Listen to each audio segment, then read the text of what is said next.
Assalamualaikum warahmatullahi wabarakatuh. Kembali lagi bersama channelnya DMT, Dunia Militer Terkini. Di video kali ini kita akan membahas tentang update berita militer Indonesia. Ada apakah? Mari kita bahas ulasannya di sini.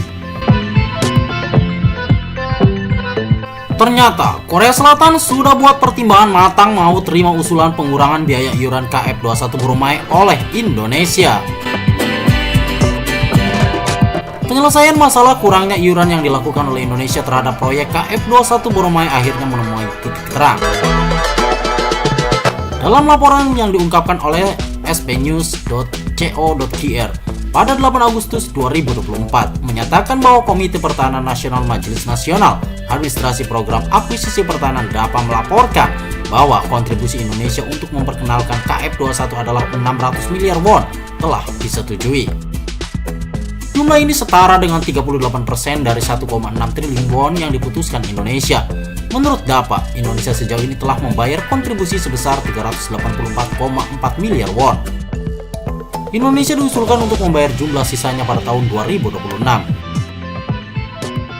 Indonesia menyampaikan posisinya bahwa mereka akan menerima lebih sedikit transfer teknologi sebagai imbalan atas pengurangan kontribusinya. DAPA mengumumkan bahwa perlu dilakukan penyesuaian total biaya proyek dan mendapatkan anggaran yang sesuai untuk menyelesaikan pengembangan sistem secara tepat waktu karena kurangnya sumber daya keuangan kota akibat penyesuaian kontribusi Indonesia. Sementara itu, dalam laporan terpisah, Korea Selatan telah mempertimbangkan konsekuensi yang terjadi jika menerima pengurangan iuran oleh Indonesia. Mengutip The Korean Herald, dalam pengarahan tertutup seorang pejabat DAPA mengatakan bahwa karena proyek tersebut ternyata lebih murah, Korea Selatan hanya akan menanggung 500 miliar won dibandingkan dengan 1 triliun berdasarkan perhitungan awal sebagai akibat dari kegagalan Indonesia memenuhi komitmen. Kami akan berusaha sebaik mungkin untuk menutupi kekurangan dana yang mungkin timbul akibat penyesuaian masukan dari Indonesia, katanya. Sekali lagi, prioritas utama kami adalah tidak membiarkan jadwal proyek terhambat oleh penundaan dari pihak Indonesia. Menurut DAPA, Indonesia telah meminta untuk memangkas porsi biaya bahan KF21 yang disepakati menjadi 600 miliar won. Nilainya hanya sekitar sepertiga dari 1,6 triliun won yang seharusnya disumbangkannya pada akhir proyek pada tahun 2026.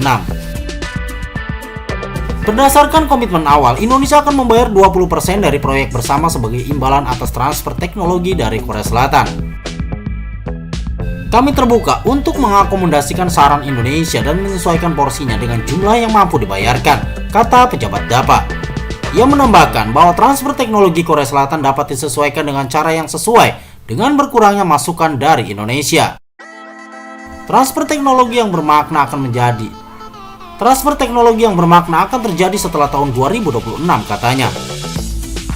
Pejabat DAPA mengatakan bahwa prioritas utama adalah penyelesaian proyek tepat waktu dan bahwa Korea Selatan bertekad untuk tidak terhambat oleh keterlambatan pembayaran Indonesia. Ia juga mengatakan pengurangan pembayaran oleh Indonesia merupakan masalah terpisah dari kasus warga negara Indonesia yang diduga berusaha menyelundupkan rahasia KF21 dari Korea Aerospace Industry. Awal tahun 2024, karyawan industri di KAI tertangkap basah mencoba meninggalkan kantor dengan drive yang dapat dilepas yang berisi data rahasia KF21.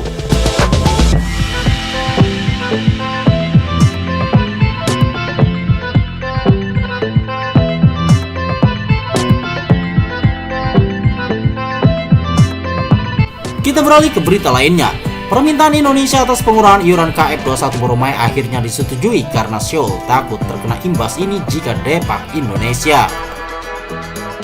Menurut laporan Yonhap News Agency pada Juni 2024, Indonesia membuat usulan untuk meminta penyesuaian iuran dalam proyek KF21 Boromai. Laporan tersebut mengatakan bahwa Indonesia yang bergabung dalam proyek KF21 Boromai sejak 2016 meminta penyesuaian iuran dari 1,6 triliun won menjadi halnya 600 miliar won. Sejauh ini, Indonesia telah membayar setidaknya 300 miliar won dalam proyek KF21 Boromai tersebut. Kemudian, Indonesia meminta untuk melakukan penyesuaian iuran hingga tempo 2026 nanti.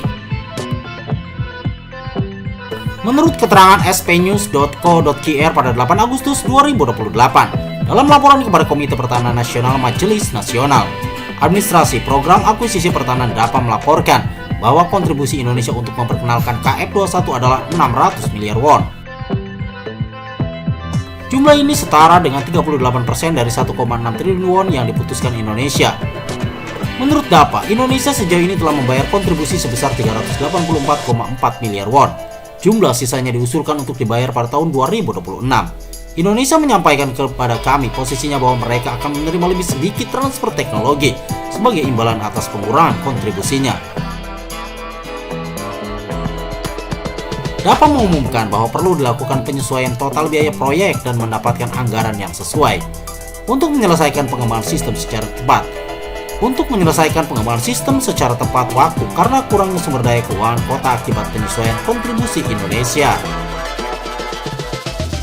Indonesia karena perlu mendapatkan tambahan 200 miliar won yang harus dibayar ini. Jika pembangunan bersama dihentikan pada saat ini, khawatir akan dampaknya terhadap strategi dan ekspor, serta menurunnya kredibilitas eksternal. DAPA menambahkan bahwa mereka sedang mempertimbangkan rencana pemerintah dan perusahaan Korea untuk bersama-sama menanggung kekurangan yang diperkirakan terjadi. Ekspor KF-21 ke Indonesia tidak hanya mengalami kerugian besar, namun negosiasi ekspor dengan negara lain juga bisa terkena dampaknya. Sejak tahun 2016 hingga sekarang, Indonesia telah mengirimkan sekitar 200 staf teknis ke Korea untuk memperoleh teknologi utama termasuk data desain KF-21. Pada 17 Januari 2024, seorang teknisi Indonesia yang bekerja di Korea Aerospace Industry KAI kedapatan mencoba mengeluarkan perangkat penyimpanan portable USB yang berisi data internal terkait KF-21 dan sedang diselidiki oleh polisi.